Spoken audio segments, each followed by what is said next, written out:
Pois bem, começa agora o bloco de notícias aqui do Estúdio Univesp, a parte noticiosa do nosso programa. Estou aqui ao lado do Fábio Eitelberg. Muito obrigado, Fábio, por ter separado as notícias mais importantes dos jornais para a gente ficar esperto hoje do que está acontecendo no resto do mundo. Obrigado você por esse convite gentil. É um prazer estar com você aqui nessa manhã de segunda-feira. Tá certo. A vitória de Macri, da oposição na Argentina, está na capa da Folha do Estado. É isso mesmo? É isso mesmo, todos eles, aliás, na Folha de São Paulo, que a gente destaca aqui, Macri, que é o chefe do governo de Buenos Aires, né, o equivalente a prefeito da cidade, que foi prefeito desde 2007, durante muitos anos, venceu o candidato do governo, que era o governador da província de Buenos Aires. Ele venceu por um placar apertado, e a Folha de São Paulo destaca aqui que ele põe fim a 12 anos de kirchnerismo, ou seja, os peronistas liderados pela então presidente Cristina Kirchner, e que sucedeu o seu marido, Néstor Kirchner, que faleceu, e depois ela acabou ganhando força política e exerceu a presidência por 2 mandatos. Esse oposicionista, o centro-direitista Maurício Macri, venceu o segundo turno, pela primeira vez que houve, também é interessante dizer que foi a primeira vez que houve um segundo turno na Argentina, desde a redemocratização do país. Ele é engenheiro de 56 anos e derrotou o Daniel Scioli, de 58, candidato da Cristina. Deixa eu só acrescentar que ele derrotou o adversário por uma margem muito pequena de votos, 52% diante de 48%. Isso nos remete aqui à eleição no Brasil, na época que o presidente Dilma concorreu com Aécio Neves.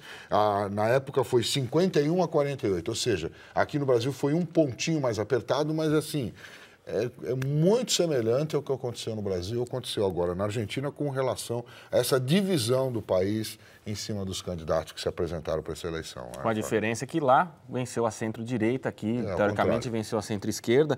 Mas é interessante dizer que, no primeiro turno, o governista liderava, até com uma certa folga, mas no segundo turno o jogo virou, porque tinha um outro candidato peronista que ficou em terceiro lugar, e no segundo turno o jogo se inverteu. Aqui tem uma foto do novo presidente da Argentina, com a filha, exatamente. Ele é um empresário muito tradicional do país, foi presidente do Boca Juniors, o clube mais tradicional, mais popular da Argentina, de futebol.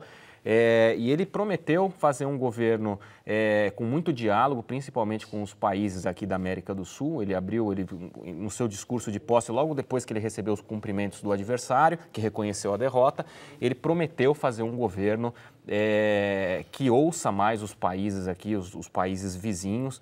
E isso pode tentando reativar o Mercosul, tentando reativar o Mercosul. Do papel. E ele tem um discurso de pobreza zero, né? Tem um discurso de pobreza zero. Juntos levaremos a Argentina à pobreza zero. Esse é o discurso dele. E o candidato da oposição, por sua vez, disse: olha, espero que o novo presidente aproveite os feitos do governo Cristina, que foi muito criticado, em muitos momentos teve muitas crises, mas, segundo ele, tem alguns índices econômicos que são exemplares e que, segundo ele, devem ser preservados. Que mais que nós temos? Esse aqui foi o destaque da Folha de São Paulo. Tem alguns outros destaques semelhantes, e para isso eu vou já colocar outra...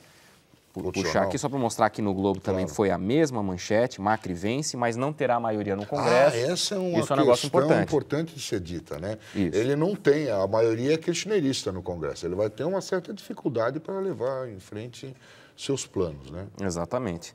Aqui diz um destaque do Globo sobre a crise política brasileira: uma insatisfação em série, segundo chamou o jornal. O Planalto insiste que petistas apoiem Cunha. Então existe um desconforto muito grande dos deputados do Partido dos Trabalhadores, porque, teoricamente, existe um acordo de cavalheiros entre o presidente da Câmara dos Deputados e o governo federal, né, quase que um cessar-fogo ali, e os deputados que se dizem insatisfeitos e querem protestar, inclusive pedindo a saída do presidente Cunha, que enfrenta um processo no Conselho de Ética e segundo todos os jornais também, tanto o Estadão como Folha, como o Globo, trazem que ele manobra para tentar evitar a sua cassação. O ministro Jacques Wagner, que é o ministro da Casa Civil, ele chamou os descontentes para uma reunião hoje para conversar com esses deputados que se dizem insatisfeitos. Nessa mesma questão, a oposição também rachou com relação ao apoio a Eduardo Cunha. A oposição ao governo também está apostando que o Eduardo Cunha faça lá um pedido de impeachment da presidente Dilma, mas o PSDB saiu do grupo, então tem lá um racha na oposição. Então Cunha está nadando de braçada ali com essa tentativa que ele vai fazer de evitar a cassação, né? Ele tem como, está manobrando, está dizendo, os aliados dele estão lá falando que, não, esse Conselho de Ética não se comportou muito bem, tinha que ter lido um relatório às 3h30 da tarde, foi lido só às 10 da manhã. Enfim.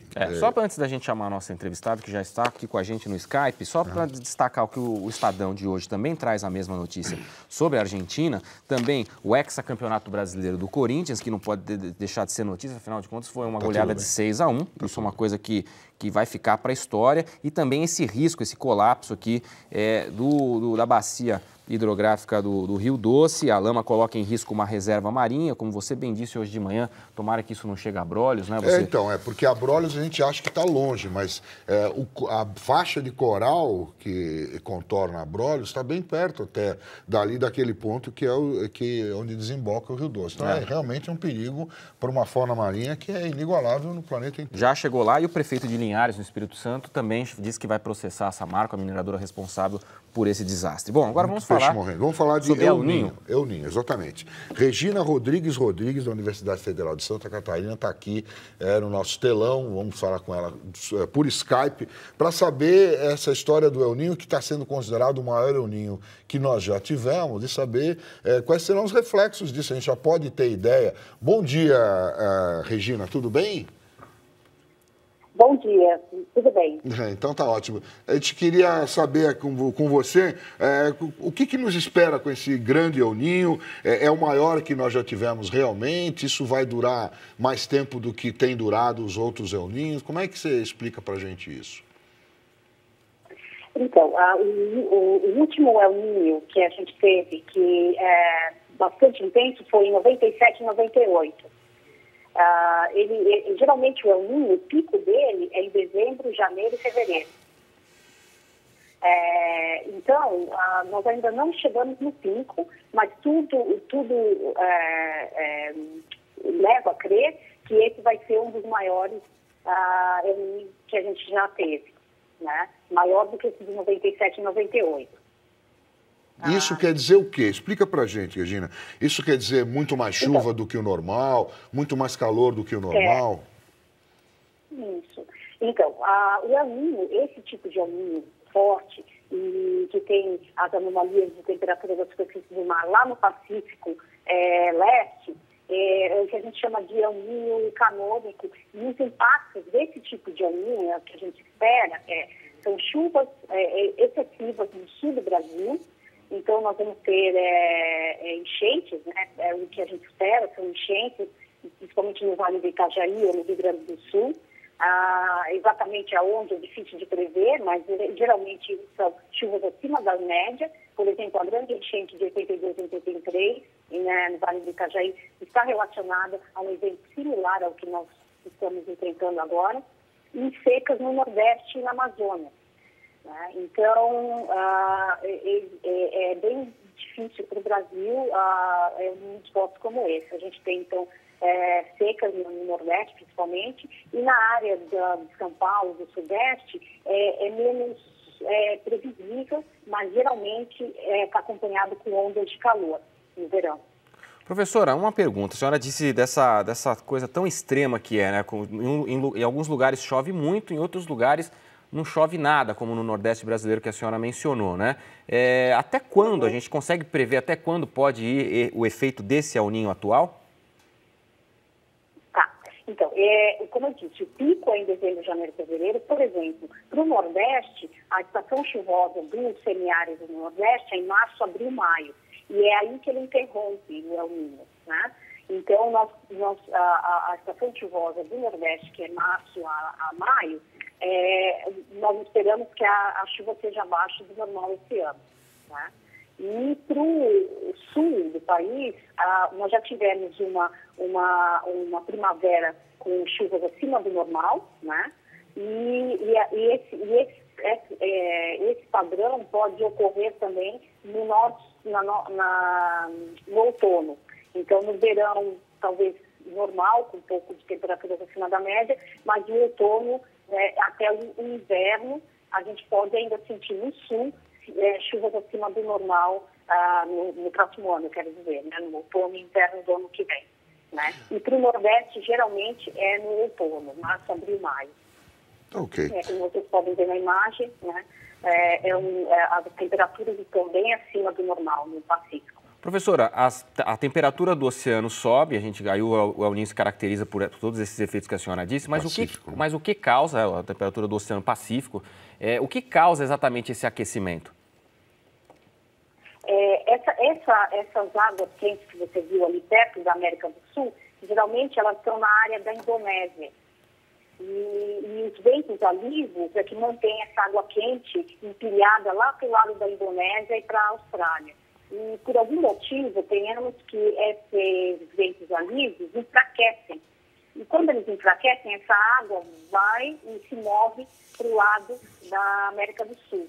E isso deflagra um monte de ondas atmosféricas e muda todo o padrão de circulação atmosférica e precipitação no mundo todo. E nós estamos muito perto, então a gente sofre bastante com isso. Professora, muito obrigado pela entrevista e participar aqui do Estúdio Univesp, dando esses esclarecimentos sobre o fenômeno El Niño. Esse El Niño tão forte que nós temos agora. Obrigado, professora. Bom dia para a senhora. Obrigada. Bom dia também. Tchau. Bom dia. Tchau. E aí, Fabinho, o que mais você separou para a gente? Eu separei aqui falando sobre educação. Esse é importante. Que aqui acontece o seguinte, em São Paulo, já há algum tempo, há um movimento de ocupação das escolas estaduais que na verdade, reflete a insatisfação de alunos e professores e pais de alunos em relação à reforma proposta pela Secretaria de Educação aqui do Estado, que pretende concentrar os alunos em algumas unidades escolares e fechar algumas unidades por conta, segundo o governo de São Paulo, da curva demográfica que mostra um decréscimo de matrículas na rede estadual e, fora isso, também fazer com que as escolas atendam a ciclos únicos. Uma escola só atender ensino fundamental, outra escola só atender ensino médio. Enfim, até esse final de semana, no domingo não contabilizou, tinham 74 escolas aqui na cidade de São Paulo ocupada, sendo que 2 delas, o Estadão até traz esse destaque dizendo que 2 delas eram em tempo integral, que são escolas que o governo defende que são escolas diferentes, uma aposta do governo para dar ensino de qualidade. E na escola Fernão Dias Paz, aqui em Pinheiros, que é considerada o local, uma das primeiras escolas a ter esse movimento de ocupação, houve até um festival nesse final de semana, um mini festival. O cantor Chico César, que mora na região, foi convidado pelos pais e esteve lá, apoiou o movimento. Hoje, só para a gente concluir essa história, a Secretaria de Educação de São Paulo vai dar a resposta à contraproposta feita pelos alunos em relação às escolas. Os alunos não querem que as escolas sejam fechadas de imediato e querem o ano de 2016 como um ano de discussão. A Secretaria já apontou que isso é muito difícil, que esse plano tem que ser feito já, inclusive por conta do próprio orçamento da Secretaria, que já conta com essa reformulação, né, e já conta com essa organização. O governador Geraldo Alckmin disse que não vai usar a Polícia Militar para fazer a reintegração de posse dessas escolas e a gente espera hoje um desfecho desse capítulo aí da educação paulista. Bom, vamos ver, né? Porque se o governo não negociar, os meninos não negociar, vai ficar uma queda de braço aí, meio estranha, né? Uma outra notícia de educação que eu separei que deu no G1 fala sobre a queda de contratos do FIES, que faz aumentar a procura por crédito estudantil privado. Isso é um assunto até para o ensino superior, porque o FIES é o programa de financiamento estudantil do ensino universitário aqui do brasileiro, federal, e que em 2014, estabeleceu 732 mil contratos, 732 mil alunos, contratos entre alunos e universidades privadas com financiamento federal, que depois é pago pelos alunos. E no primeiro semestre desse ano eram 253 mil. Mas com a queda, né, comparado com os outros anos, com a queda, faz com que haja uma migração do tipo de negociação para o crédito estudantil privado, né? E isso faz com que encareça, inclusive, o custo de você fazer uma universidade privada. Isso é interessante, esse movimento, né? Para as empresas, os bancos, né, quem fornece crédito, diz que o FIES criou essa filosofia de que, bom, eu não tenho como fazer a faculdade, agora eu vou lá, empresto um dinheiro e depois eu pago. Só que, obviamente, você pegar esse dinheiro de um particular é bem mais caro do que pegar esse dinheiro do governo. Deu tempo para nós, né, Bom, Fabinho? deu tempo. Acho que o Estúdio Universo fica por aqui e amanhã nós voltamos com Fala Doutor. É isso, né? Tenham todos uma ótima segunda-feira, uma excelente semana. Até a próxima.